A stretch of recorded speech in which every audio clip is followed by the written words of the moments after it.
A number of ceremonies taking place this evening, New Year's Eve, to remember those who've lost their lives to COVID-19. Here in Johannesburg, the Nelson Mandela Bridge is not lighting up this evening. The city of Joburg is instead holding a moment of remembrance. eNCA's Michael Appel is there for us, and he joins us now.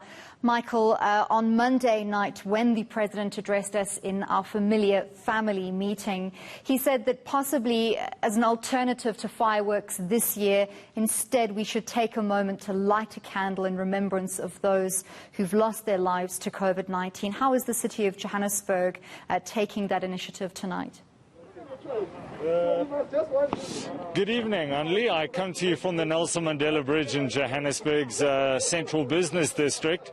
It's going to look a little different this evening. This is in line with what the President announced when we had that family meeting. As you said, he encouraged South Africans not to shoot off fireworks, instead to have a solemn moment of silence, to light a candle, to remember all the South Africans that have lost their lives due to the COVID-19 virus. So, as a pledge of solidarity, the city of Johannesburg is going to take this iconic bridge. Mohammed, if you can show them where we're standing. This is the Nelson Mandela Bridge.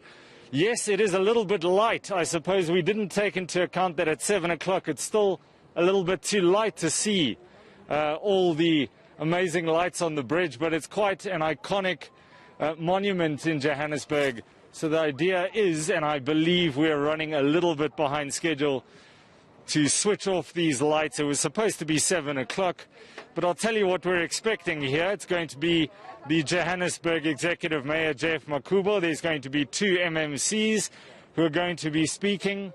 There's going to be an interfaith prayer that takes place.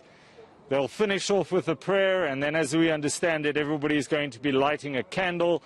The entire thing should take about 40 to 45 minutes, and then everybody should be getting home before that 9 o'clock curfew.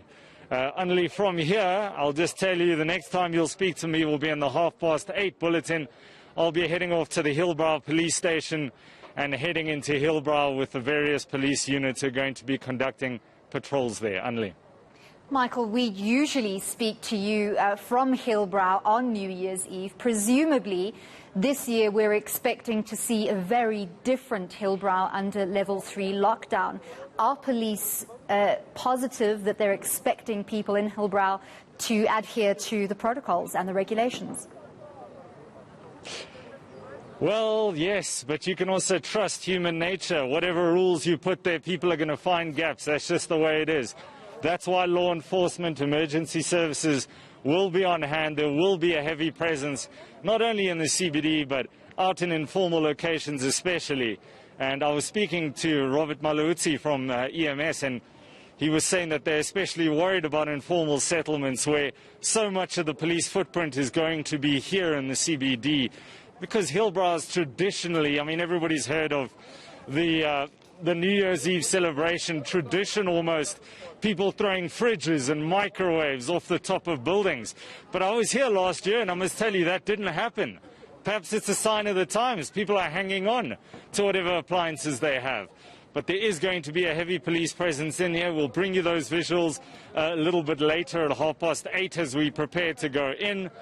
And then, of course, there's a sense of nostalgia, tragic nostalgia, as it's a year to the day that there were 19 people shot in Johannesburg around here. 8 people at Poppy's restaurant and 11 people shot off the M1 bridge into Mary Fitzgerald Square. So 19 people shot on New Year's Eve into New Year's Day. We're hoping there won't be a repeat of that. Thank you very much, Michael Appel. We'll speak to you a little bit later again on South Africa Tonight.